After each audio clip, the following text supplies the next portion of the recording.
It's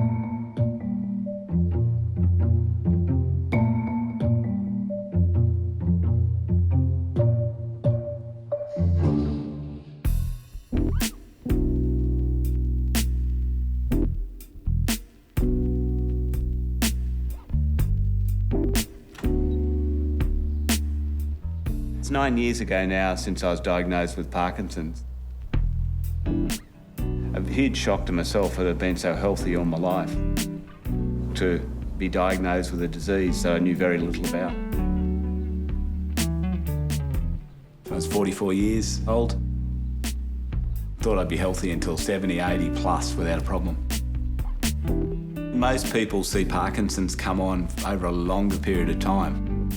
And there probably were symptoms of Parkinson's, but I didn't see them. 9 years in, it changes, and it changes on a weekly basis.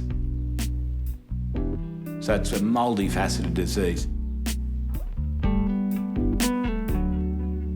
Initially, like anyone, it's just shock that you've actually got a disease that's incurable and it's going to continuously get worse.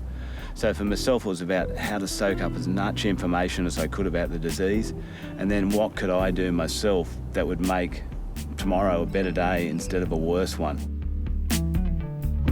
I can accept I've got the disease. I don't like it. What are we going to do about it? And for myself, that was just crystal clear. We're going to find a cure.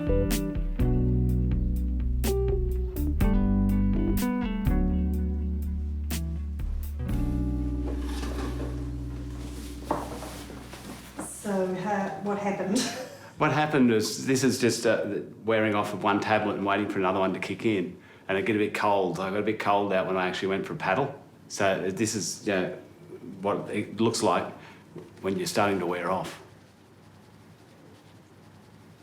And normally I wouldn't experience it all the time, but it's not unusual at the back end of the day.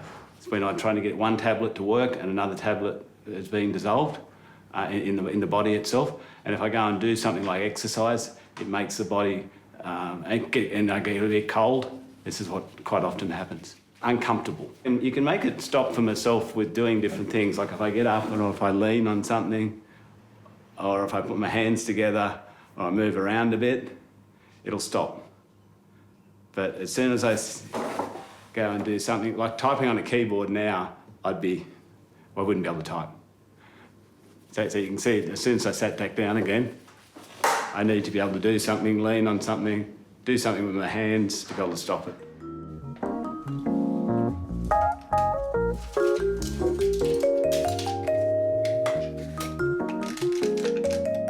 There's 6 tablets I need to start the day. So that would normally be at 6 o'clock when I get out of bed. And then I need a tablet every 2.5 hours to be able to maintain my dopamine levels. You start to have wear off. So for myself, wearing off means more tremor. So normally my left-hand side is my tremor side. So my left hands will start to shake and it'll get worse and worse. Hey Dad. Good to see you, mate. Good. How's it going? Really well. Home for a few weeks? That's it. Oh man, you got a half a bag there. A lot of stuff. You got your footies. Yeah. I was doing a planning day speech and doing the opening address for our team. I got up to speak and I had notes in my hand, A4 pages, and they started to shake. And half the head's going, tough it up, you must be nervous. And the other half the head's going, what the hell's happening here? You're so like Dad. He's got to share all his achievements. I went and saw Kaz straight away and said, look, this is what's happened during the day. I was at the meeting and I remember sitting there thinking, why is he walking around the room? Why doesn't he just stand in one spot and deliver the speech? And at that time, I didn't know what was happening, and still, even throughout the day, he hadn't told me what had happened. Yeah, mate, what's the plan you're going to do in the next few days? I'll just probably catch up with people here and there. Then next Friday's big day to head back up to Lennox and... That was Sunday. Monday went straight to the GP and he went through a whole lot of different checks. And he said, Clyde, I'm going to have to refer you to a neurologist. And I said, oh, look, doc, just tell me what it is. And he had that look written right across his face. He didn't want to tell me. And at that point in time, he said, look, Clyde, you look like you've got young onset Parkinson's. Parkinson's mainly affects movement. Over time, brain cells progressively fail to produce a chemical messenger called dopamine.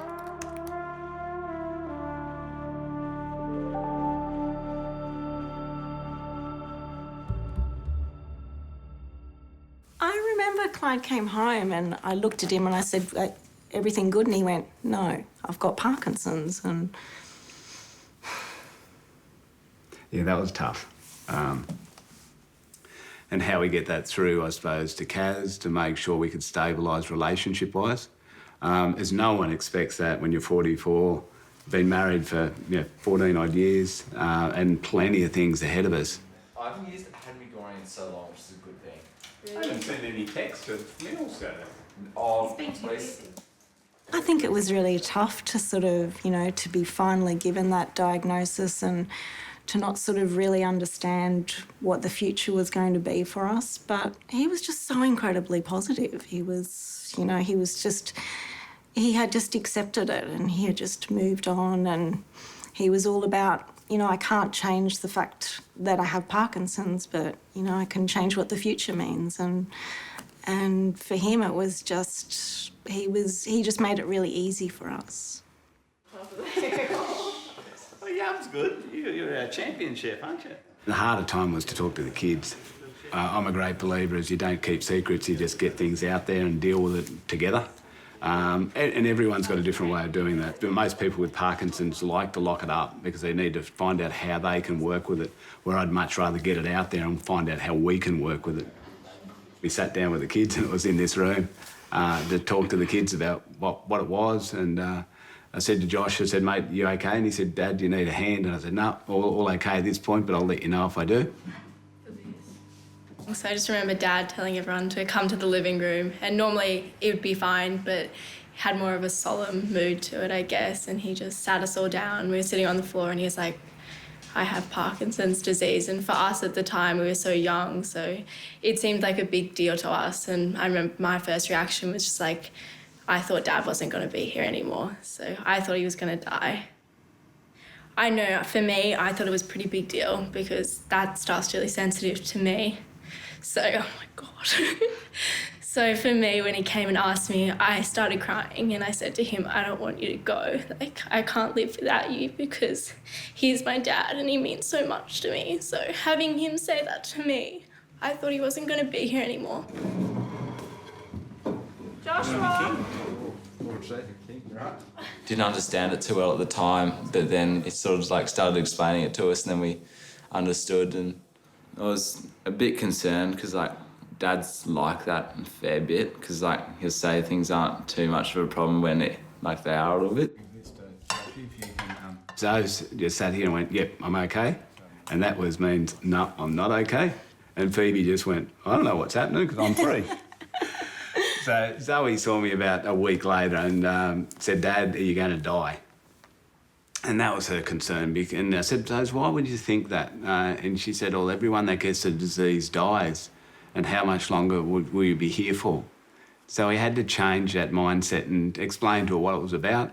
I feel reassured because he takes everything positive in his stride, and just because he has shakes or he has Parkinson's and some days are bad, he always has a very positive outlook and he doesn't let that affect his family life. So he's always there for us. That's just who he is and his personality, and he was always just so willing to help everyone. Thank you. Good to see you back home, mate. Cheers. Cheers.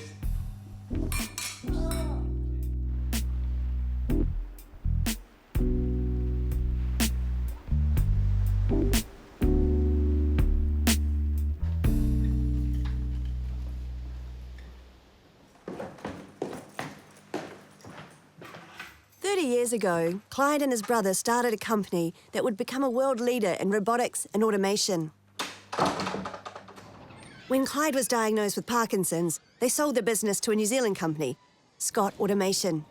Yeah, so if we can have a look at the BOC robot first, and then maybe the actual mining robot, and then we can go back to blade stock.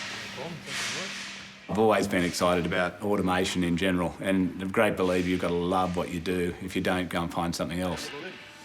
So this is a job for the mining operation. So it's only early days to do trials? Yeah, just trials at the moment to prove the concept that we can do what's required. For myself, I've loved always engineering. loved having people in the business and really enjoy bringing young people on, finding out what their passion is and how to be able to grow them inside our business. So the early days, the company grew because of my technical ability and how to be able to work with our clients.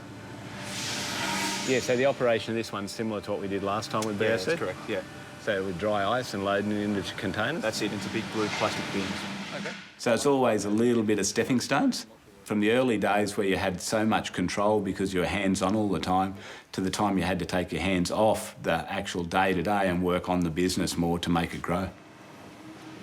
Myself, I thought the best way for the business was to be able to have someone else acquire the business.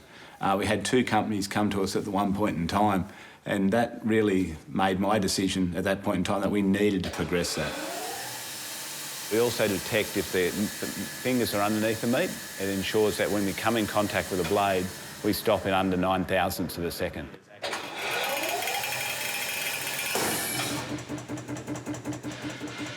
We didn't even put a nick in the operator at all. So Parkinson's played a big role in that, primarily because we wanted to ensure the business had a life after Clyde if Parkinson's was more aggressive than what we thought it was going to be. So machinery automation and robotics and blade stock was acquired for around the mid-$20 million mark by Scott, and we've progressed it since then. So where we're up to commercially with Transbotics, we announced to the stock exchange last Thursday that we'd acquired Transbotics. That was conditional on Transbotics getting a sign-off from their shareholders. So it's a good the worth of the company is $160 to $180 million. That's significant pride for myself. I think for an Australian-New Zealand operation, it's fantastic. You know, there's so many times it goes the other way around where people from internationally are acquiring our businesses, and how do we take that technology to the world? Yeah, when I was diagnosed at the D-Day at the actual neurologist, I promised myself two things before I put the key in the car. So I'm a great believer in strategy, but even greater believer you must take action to back up that strategy. Didn't have a great medical knowledge, but I do have a good business knowledge. It was a matter of how could I use what I already have, and that's business sense, to be able to make a foundation that could do the medical research that we needed to undertake to be able to slow, stop and cure the disease. But then the hard part began as to how are we going to do it.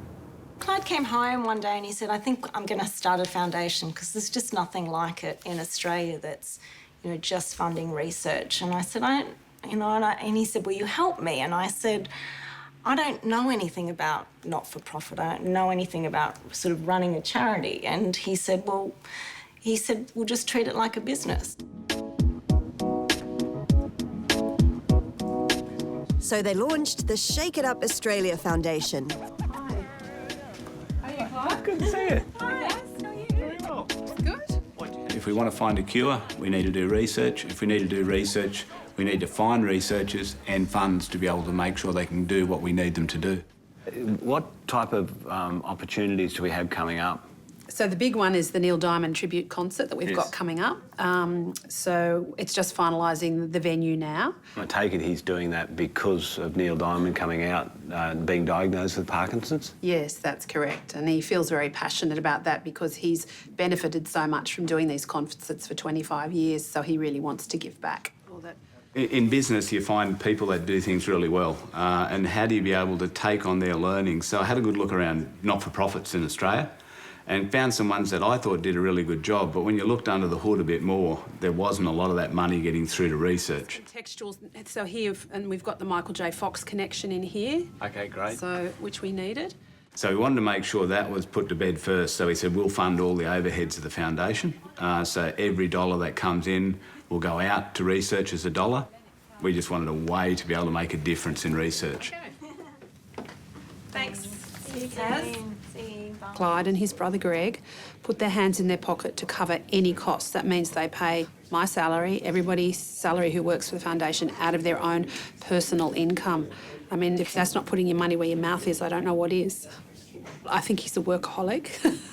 Loves his work. He's passionate about his work, both his robotics work and Shake It Up. He's just really engaging. He's just one of those decent, good Aussie blokes that's got a really big heart.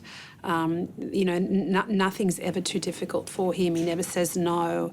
Life is full of positives for Clyde, and you can't help but get on that train and go on that journey with him.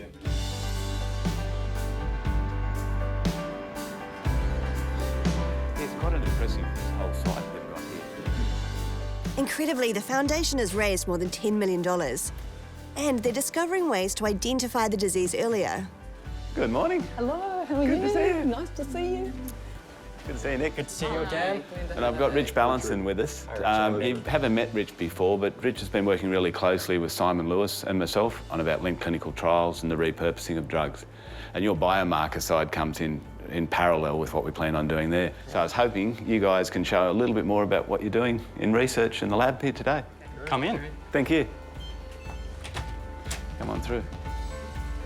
Okay, now I'd have to code up. we have to go up and code up. I had a look around Australia and New Zealand and found some really good researchers, but all of them underfunded. And if we funded them at a higher level, how do we ensure they were strategically directed to make the best use out of those funds? The disease itself actually only affects really particular neurons, even in the brain. Yes. And Nick figured out that if he looked at only particular cells in the blood, he might get a better signature. And he's been right. And so he's focused now down onto one particular blood cell, and it's giving us a tremendous amount of results. It's possible that we won't find biomarkers until we're actually treating people and, you know, finding some therapies that work. You may need to do them both at the same time. I think that might help to move things forward. I think we definitely have to do them both. The thing we know is that there's already multiple causes because there's multiple genetics. There's multiple environmental factors that are known to actually cause the disease. There's not going to be a single cause, and for each person it may actually be quite particular. The work that we've been able to do since Clyde has actually had the foundation, we wouldn't have been able to do before. We're repurposing drugs for other conditions, and the hope is that even though the drug might have been designed for helping people's diabetes and fixing their sugar, we'll actually be looking to see whether or not the drug actually helps the Parkinson's disease. What are your thoughts on those biomarkers, and what are the ways forward from what you're studying? Yeah, you're right. It is crucial because Parkinson's is a long disease course and clinical trials are only short. He's a dynamic person that pushes you to make sure that you actually get the outcomes, and that's actually good.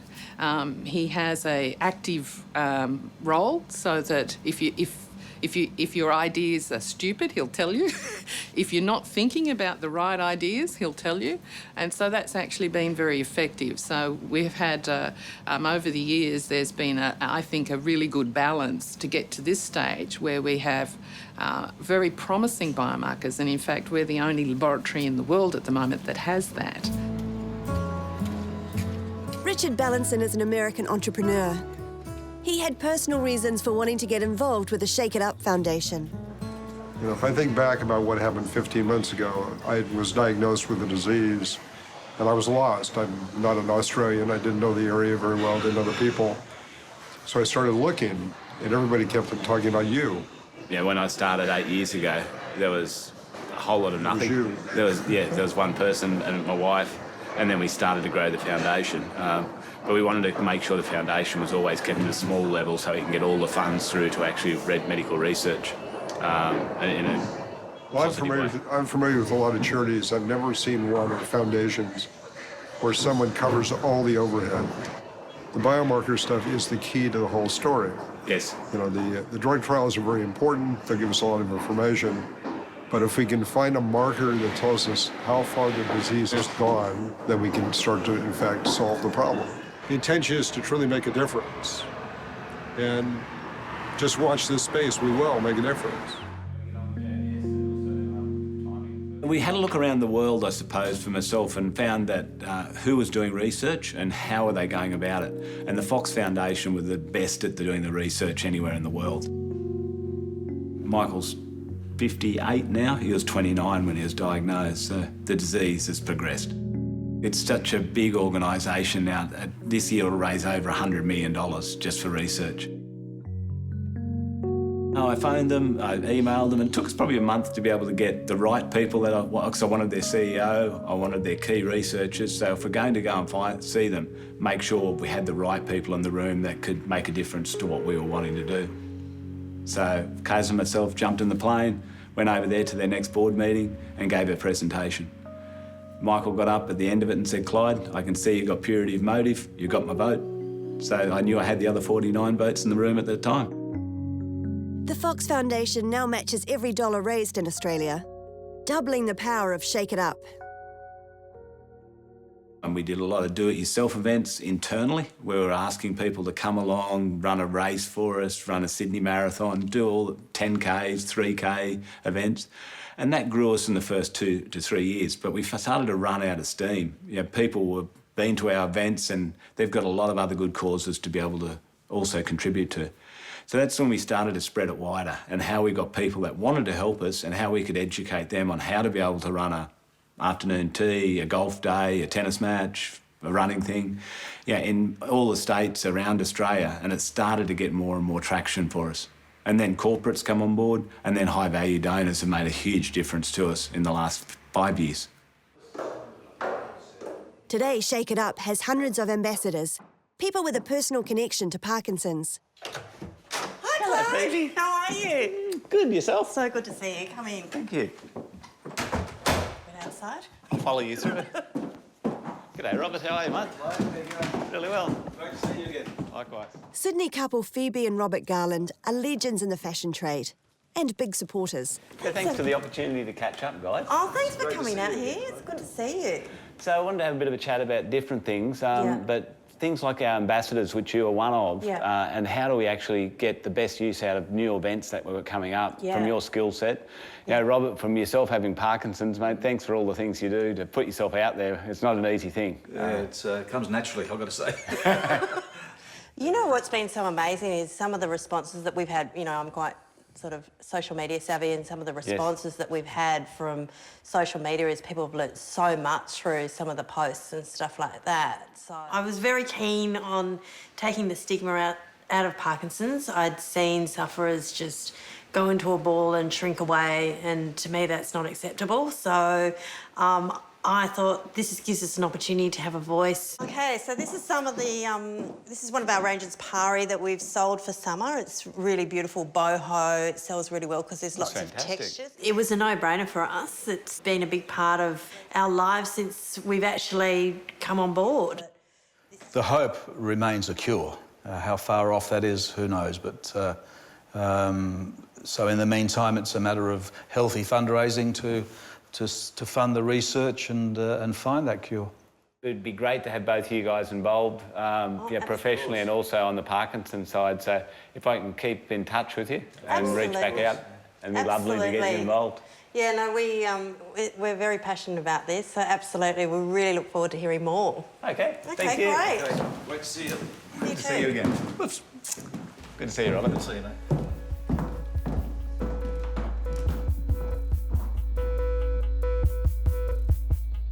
Parkinson's side is one of those real challenges mentally, because I've always been of the belief that, look, you don't have to be in a great spot, but you need to be always going towards a good spot. A lot of things have changed and a lot of things have stayed the same. So we need to be cognizant that the disease does progress. And for myself, I've been really fortunate. It's progressed quite slowly, but it still affects my day-to-day life drastically.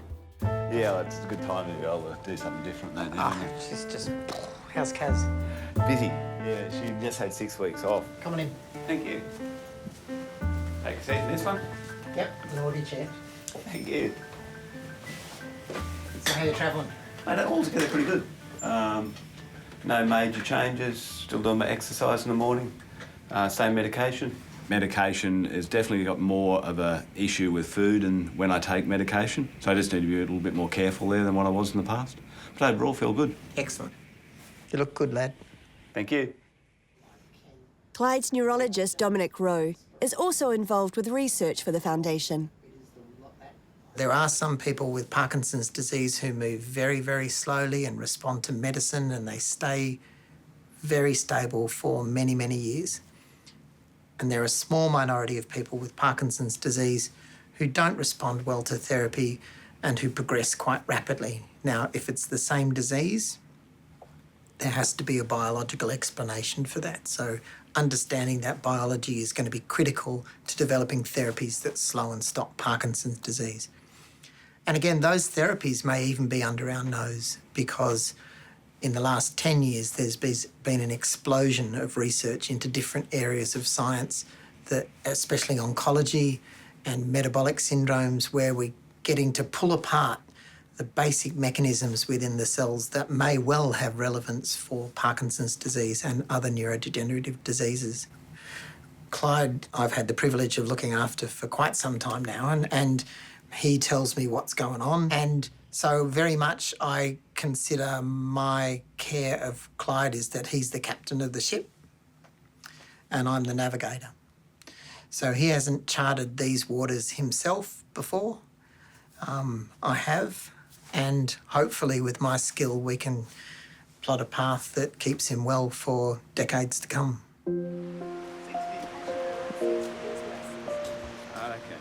So some of them were 2 or 3? I've got probably 3 real loves in my life. It's family and friends, enjoyment of automation in robotics, and to be able to find a cure for Parkinson's. For me, that's enough reason to get out of bed with a smile on my face every day. The last 6 years really has seen the foundation really start to pick up speed. Now we are funding bigger research dollars, more areas that will make a difference to slow, stop and cure the disease. The research is multi-pillar. We don't need just one thing to be able to work. If something doesn't work, it's not the end of the world. And we don't expect it all to work. But you need to keep positive to be able to make a difference in your life. It's about how to be able to make the best out of each day.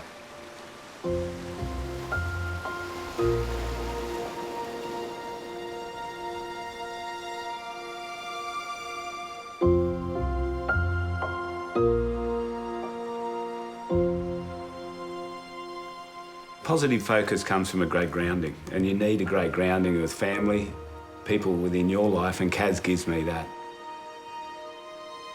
The kids are a big part of what we do, and it's a big part of our security net. And if you've got that, it's easy to be able to look good in other areas.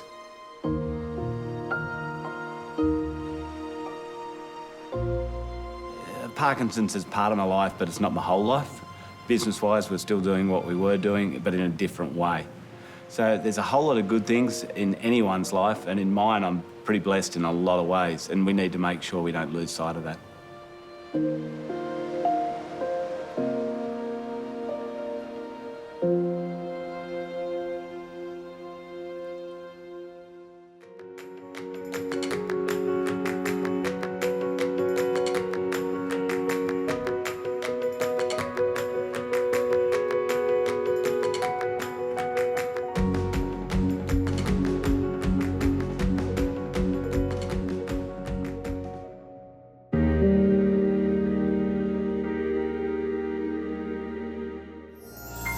Attitude was made with funding from New Zealand On Air.